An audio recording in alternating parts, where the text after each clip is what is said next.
I found a piece of top tier journalism today and I just can't let it go. This article titled, "What You Can and Can't Do After Getting the Coronavirus Vaccine" from Business Insider, which is obviously a hard left-wing rag publication, and I don't know anybody who would look at Business Insider and take their cues in life from them, but here we are.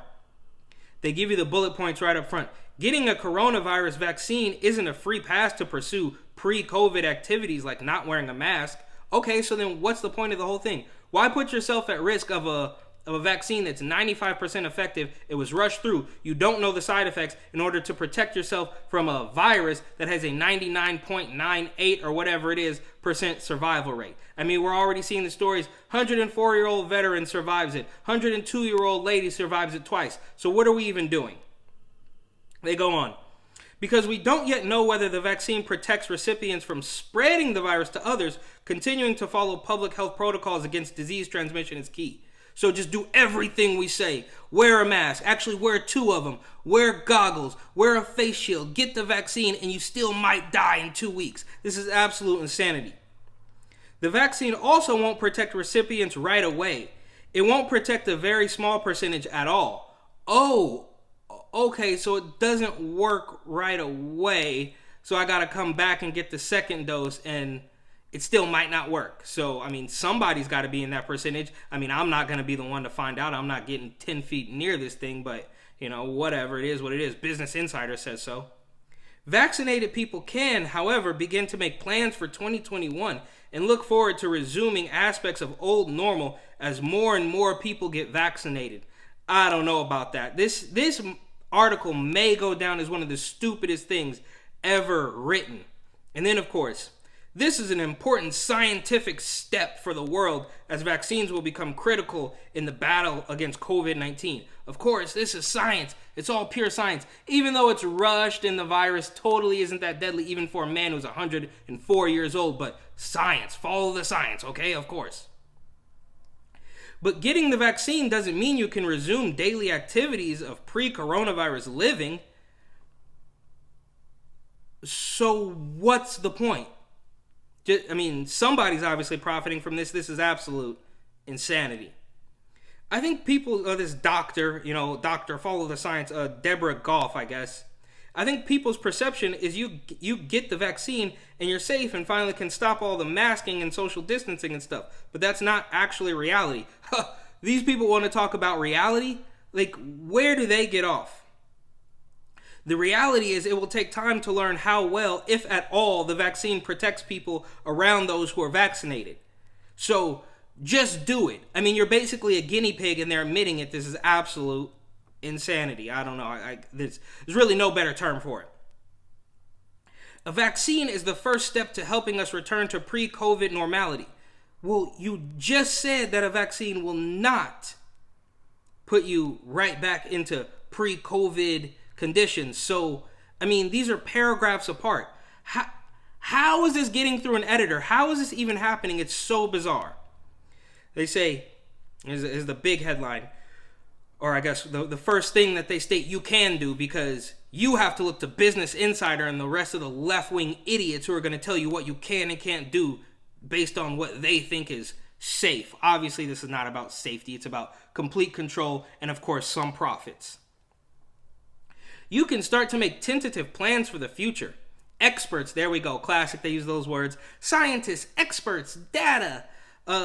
Experts have projected that aspects of pre-COVID life will begin to resume in spring 2021, an inch closer to the old normal by year's end. So you can wear a mask, you can get a vaccine, and you still might not be able to get close to normal until the end of next year. How bizarre. That means planning a short May getaway, for instance, might come with fewer headaches than the same trip this past May. And planning 2021 Thanksgiving can likely resemble a 2019 Turkey Day more than a 2021. All right. This is just because the left canceled Thanksgiving and is planning on canceling Christmas doesn't mean everybody's doing that. But again, Business Insider is telling you exactly what you can and can't do. Planning to host an indoor maskless networking event is tricky. Oh my God, can you imagine people going inside without a mask? Oh, the horror. This is where it gets really good. Life won't be 100% normal until the whole world has reached this level of herd immunity. Fauci and Bill Gates agreed last month on a podcast with Rashida Jones. So a woman who played in The Office and is the daughter of a music producer from the 80s, a computer nerd, and a fraud doctor are telling you that you can't go back to normal until the whole world is vaccinated. I'm speechless. You can't stop wearing your mask and social distancing. Well, I never started doing any of that stuff, and I'm certainly not going to get the vaccine, so you can miss me with all that. I mean, I'm getting all worked up here. I can't believe how stupid they think we are. It goes on and on and on. It talks about until after a second dose, you can be a caretaker for a friend or loved one with COVID-19. Like, where do these people get off telling you what you can and can't do, assuming that you're going to go get the stupid vaccine and assuming that you've been walking around in the stupid mask the whole time? Remember, this started back in February, and Nancy Pelosi tore up the State of the Union address where Trump addressed, travel from China and all that sort of stuff. And they've just been dragging it and dragging it and dragging it. I think what happened is they started too early. And so now this whole lie has gotten completely out of hand, and they're just going to keep running with it. So you can be a caretaker for a friend or a loved one with COVID-19, even though, what are they supposed to do? You feel sick, you sit in bed for a little bit, and not to mention whatever happened to the flu. We all know that they're hiding all the other stuff and just blaming everything on COVID. A guy falls off a ladder and they say, oh, it's COVID. Well, it's COVID because he was short of breath and he was on top of the ladder. Like, this is completely out of hand. And they also go on to say, you can't start mingling or huddling into bars just yet. So don't have fun. You got the jab. You're wearing your mask, but don't even think about having fun yet. Because maybe Donald Trump can still win the presidency. And until we know that he hasn't done that, we're going to make your life a living hell. Then, at the very end, they go on to say, you can start to feel a sense of relief. Once you and everyone around you has received both doses of the vaccine and waited the 1 to 2 weeks is now believed to take full efficacy, you can feel more, whatever with this. It's absolute insanity. And if anybody is stupid enough to buy what they're selling, I got 3 bridges in Brooklyn to sell you.